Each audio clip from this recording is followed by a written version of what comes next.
Good morning and welcome to everyone who's joining us. For those of you who don't know, my name is Ron Schuler. I am the Minister of Infrastructure with the province of Manitoba. On behalf of our Premier Brian Pallister and our government, thank you all for joining us today. 2021 marks a decade since the catastrophic 2011 flood event that significantly impacted the property and lives of Indigenous people and Manitobans, leaving some individuals and families homeless and never able to return to their homes again. They lost everything in their homes, including their personal artifacts, family photos, things they might have collected for generations. It was all wiped out. That is why our government is committed to continuously working with communities and industry leaders to build and maintain sustainable infrastructure to help prevent future flooding events like that of 2011. Along with affecting the lives of Manitobans, it has also had a financial impact on the province with an estimated $2.1 billion cost at the provincial and federal level, but we shouldn't forget as well at the municipal government level. There too, there was a lot of cost.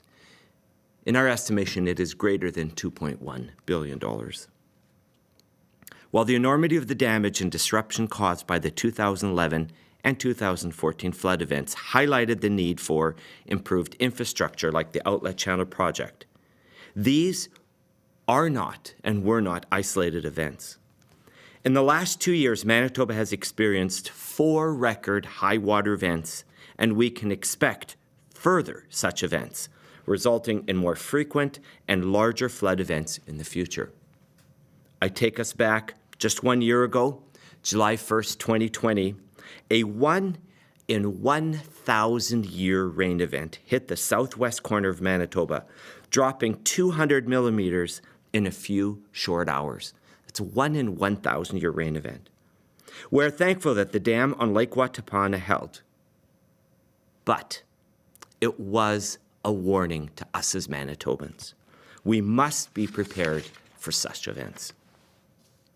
Constructing the Outlet Channels project will provide certainty and critical flood protection to Manitobans by addressing outstanding vulnerabilities in the provincial flood mitigation network.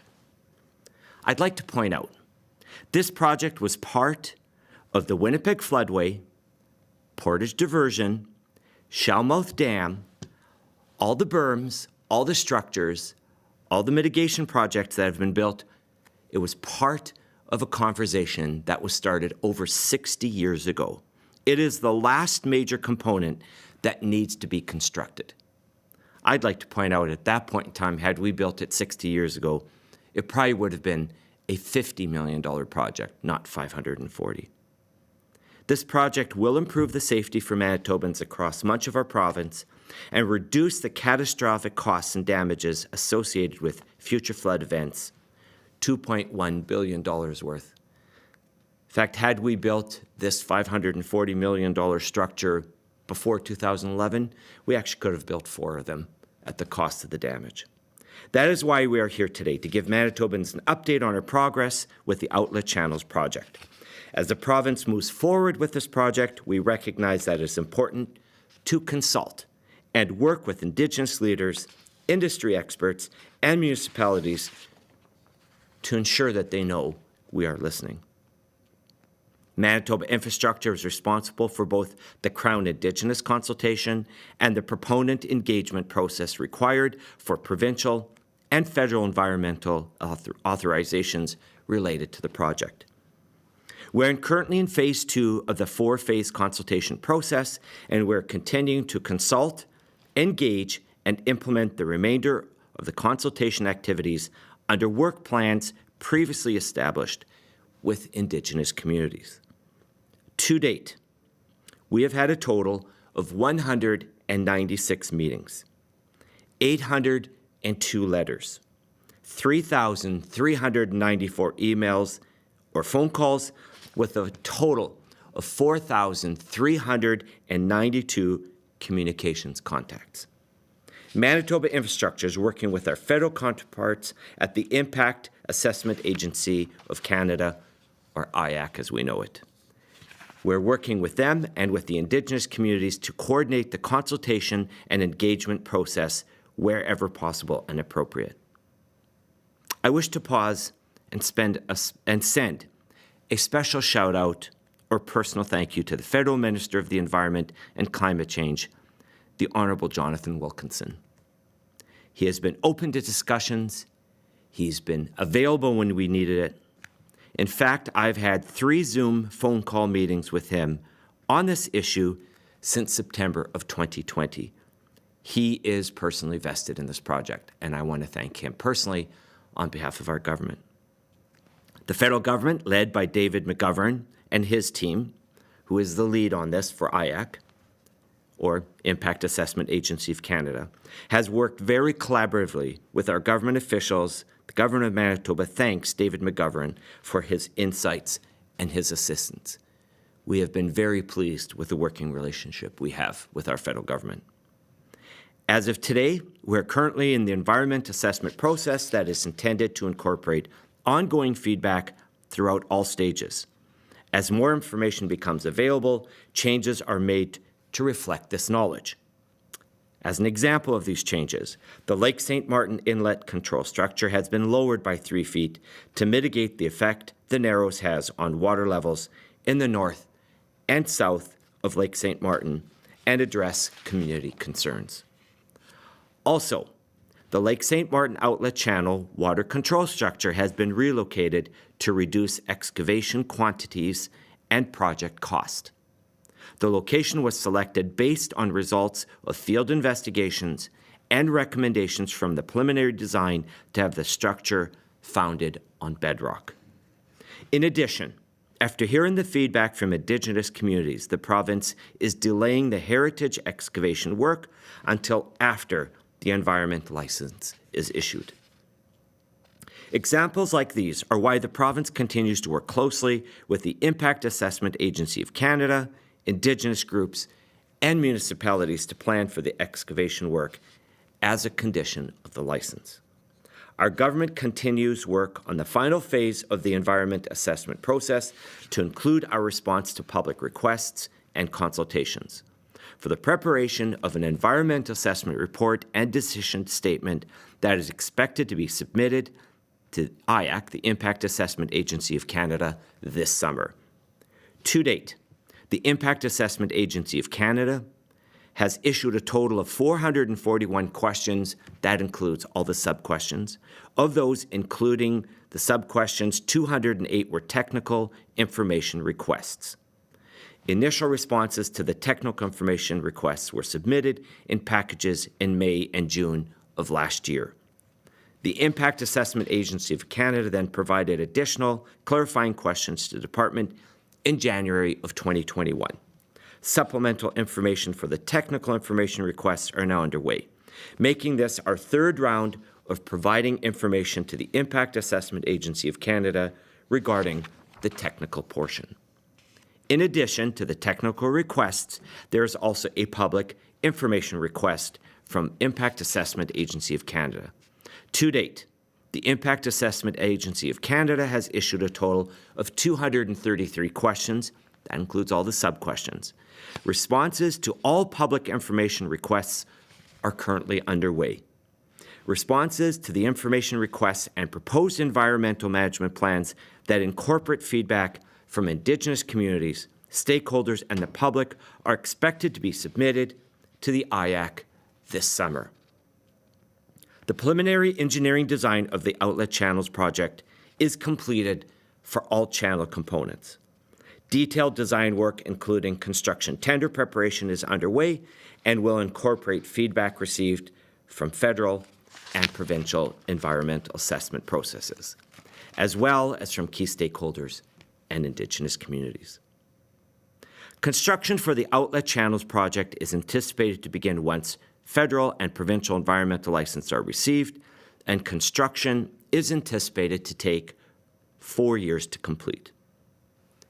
In conclusion, the province of Manitoba has moved heaven to push this project forward. It is up to the federal government and our Indigenous partners to allow us to move earth. We are set to begin construction of the Lake Manitoba outlet as early as this fall.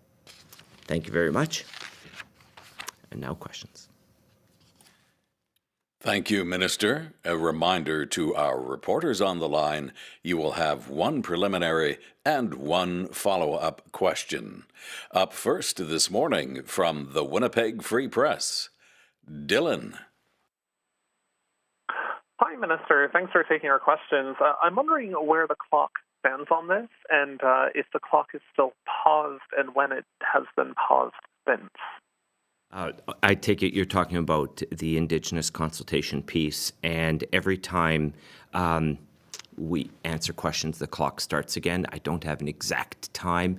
We can get that for you, where we are, how much time has run off the clock. But every time that we reply, the clock starts again. Thank you. And you characterized the federal response here as being productive, as listening to the concerns. I'm wondering if you could kind of walk through the Indigenous response here. You know, if they have been productive partners here, if this is happening in good faith, if there's any communities that the province is taking issue with their approach to responding to these consultations and participating. The consultations have been going very well. As you know, we are struggling with the whole COVID issue, and out of respect to our First Nations, we've done most, if not all, of our consultations have been done by Zoom or Teams meetings. And we also have extended timelines to give them more time to respond or provide more questions to us, or to fill out a little bit more of the questions that they're asking.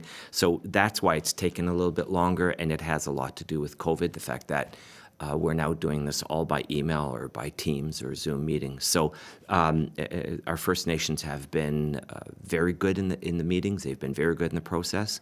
We are struggling a little bit with the Manitoba Métis Federation. We've asked them to come to the table. I personally write President Chartrand almost once a week, and I've given him my personal cell number. I've encouraged him to get in contact with us. We would like to begin the process of traditional knowledge and the transfer of traditional knowledge. We want to be very respectful of that process. And we're hopeful that the Manitoba Métis Federation and President Chartrand will take us up on the offer, and we would like to see this work continue. From Global News, Anya. Good morning, Minister. Just wondering if you could provide us an update or what the latest is on upgrading and repairing the Rivers and Rapid City dams and what their current state is. Okay, so I'll first start with Rapid City. Rapid City Dam was approximately 100 years old. I had an opportunity to tour it after the event. So basically, it was not engineered. It was something that had been started, and they added on and added on. In fact, when I went down into the bottom, what used to be the lake, and we had a look at it, there was a concrete beam just hazardly placed in the middle of it, and surprisingly enough, there was a horseshoe concrete into the middle of that concrete beam. I guess the horseshoe ran out of luck. There was everything and anything but the kitchen sink was included in that dam. So it was doomed to fail. We are now going to engineer it, and we apologize that it takes time. However, we will engineer it that it doesn't fail a second time. I think people around that area in Manitobans would be appalled if they thought we would put something back quickly. The entire portion of that dam must be removed, and it will be completely newly rebuilt. That is an ongoing process. The fish ladder was nothing more than really just a pipe. So there will be a proper fish ladder put into place to current modern standards. So that is underway. We've committed to putting it back, but it's going to have to be put back in a proper and sustainable fashion that we don't have an epic fail again. Insofar as the dam on Lake Watapana, that was the one that caused us probably the most grief. If you remember, a year ago, our government declared that we had lost confidence in that dam. We have since gone in and we have done all kinds of remedial repairs. So Anything that was sort of damaged a year ago, that's been repaired. It is now undergoing a proper and full engineering study to see if anything else has to be done. I will say this to the men and women who engineered the Lake Wattapanna Dam. It's more than 50, 60 years ago. They did an amazing job. It was never meant to withstand that kind of pressure, and it held, and it held pretty well. Our major concern was at the bottom that it was starting to eat its way backwards. So we've done quite a bit of work on it to mitigate any damage that was done because of the event, and now we're going to look forward to see if there are improvements. We would like to have it to a 1 in 1,000 year event. It does hold a lot. Keep in mind that the Rapid City Dam giving way and releasing all of that water as well helped put stress on the rivers, or what we call the Lake Wattapanna Dam. So they're both doing well. We're holding back quite a bit of water in Lake Wattapanna because we're in such a dry cycle. So we're holding quite a bit of water back, and it is holding very nicely. We are confident. We have confidence again in the dam on Lake Wattapanna, but we will do a proper engineer study and see if it needs extra work. Okay, thank you for that. And speaking of the flood a year ago, just wondering if you think Westmount would be ready for another major flooding event should it occur. A 1 in 1,000 year rain event, I don't know how you get ready for that. I don't know how you prepare. Each time we up our standards. So for instance, after the 1997 flood, everything south of the city had to go to 1997 plus 3 feet. And in preparation, we've done a lot of work on the south. I think now as we go through and redo our structures, we're not going to redo them to the current level. We're going to look at the benchmark that was set in a 1 in 1,000 year rain event. And that will become the benchmark for the province of Manitoba and for Manitoba infrastructure. We're going to have to build back better and stronger. These events, we're seeing a lot of them. Last summer, they were substantive events. So I think we're in better shape now. We know how to deal with them. We are assessing all of our infrastructure. We're making sure that what's there, that it can withstand. And we're also doing a lot of engineering studies on the infrastructure that we have to make sure that it can withstand that kind of pressure. But 1 in 1,000 is a hard one for anybody to be prepared for. So we're just thankful that there was really no loss of life. And the damage, we've declared the DFAs, and we hope that there'll be further news on that in the next few months. Our final reporter this morning, Mr. Minister, from the Winnipeg Sun, Josh. Good morning, Minister. Just trying to envision my future interviews here. Have you had, you listed off more than 4,000 points of contact with Indigenous communities over the course of this project. Have there been any face-to-face constructive meetings and consultations with the IRTC specifically in the last 6 months? There have been meetings with IRTC. We have met with the individual bands. We've also met with IRTC. There are some disagreements on some points. However, I think there are a lot of areas where we agree on, and I would say it's constructive, and we're pleased with the progress we're making on it. And yes, meetings have been held. I have met with before we were put in lockdown. I've met with several of those communities. The Premier's also met with First Nations communities in regards to that project. So we've done a lot of consultation. I would point out that the bulk of them are with officials, seeing as they're the engineers and the professionals. Is probably the right group to be meeting with them. And so far, we find that the meetings are good. They're productive. In April, the IRTC said they were they're going to the Supreme Court to challenge the provincial ruling that overturned their injunction on the construction of the channel. Has that case been heard yet, or has there been a date set for that case? And are you concerned this could delay the construction of the channel further? Okay, well, so first of all, what we are actually talking about is construction of a gravel road. So we're talking about constructing a gravel road that we can access the project. That's actually what the issue's about. And the first court set aside, they've asked for a date in front of the Supreme Court, and there has been no feedback whatsoever from the Supreme Court. We've heard nothing.